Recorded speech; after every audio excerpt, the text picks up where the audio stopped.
Well, this is bad news for the economy. Everybody is reminded that the political scene in France is fragmented, it's unstable, that we do not have a government in France that could get things done for the time being, and there is no obvious solution in sight. The likely result will be a dampener to business investment, a dampener to the already somewhat subdued growth prospects of France. When France had a stable government under Macron, France often outperformed the Eurozone economy because of the reforms which Macron had pushed through. But now France is probably in for a period where it will underperform economic growth in the remainder of the Eurozone due to this political situation. Holger, may I ask you about the French bond then?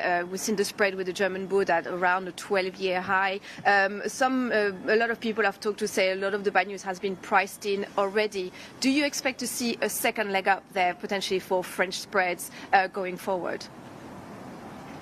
There is a likelihood that the spread will widen a bit further over time, but this is probably not anything for an immediate crisis. After all, France is a stable country in the sense it has a president who can act, who will nominate a new prime minister. The fiscal situation is bad, but it's not desperate. There is no risk at all of France leaving the euro or the EU. Even Marine Le Pen does not want that. So I think this is more a story for the growth prospects of France, which, of course, being dimmed will also mean that the borrowing needs of France are going up. So I think this is more a case where the spread will widen a bit further on trend. Yes, that's quite possible, but not where we are in for a dramatic, immediate financial crisis. And of course, we've come to this vote of no confidence after the negotiations on the budget and the question of tackling the deficit above 6% this year. They were trying to bring it back to 5% next year. So what does that mean? What can we expect for the next government? Would anyone be able to negotiate with the different parties to try to bring some of these reforms, some of these measures to try to bring back the deficit? Or do you think it's going to be an impossible game now? I don't think it's impossible, but the likely outcome will be that eventually a new prime minister will negotiate a budget that is less ambitious, probably significantly less ambitious than the one which Barnier had planned. He was really quite ambitious. If he had succeeded, that would probably have served to correct the France's ultimately not sustainable fiscal course. But with a less ambitious budget, France will probably still be able to muddle through for quite a while. After all, the debt level is rising, yes, but it's not at a level where I think that bond investors would really absolutely shy away from it.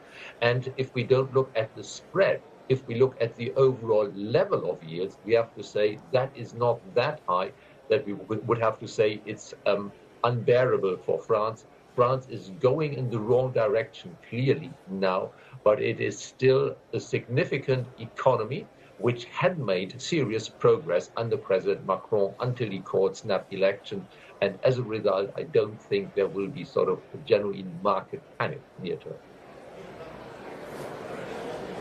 Okay, Holger, just finally, what is the risk here for risk assets if we fail to see a new government being formed quickly? As Charlotte was just explaining, this could potentially take some time. Macron took his time in choosing Barnier, but of course time is of the essence. So is that something that investors need to be watching?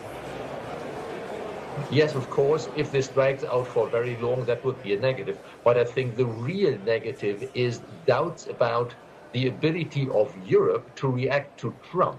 We do have President Macron, but he does not control the purse strings. For instance, it would be very good for Europe, France, Germany, and other countries to raise military spending as a response to Trump.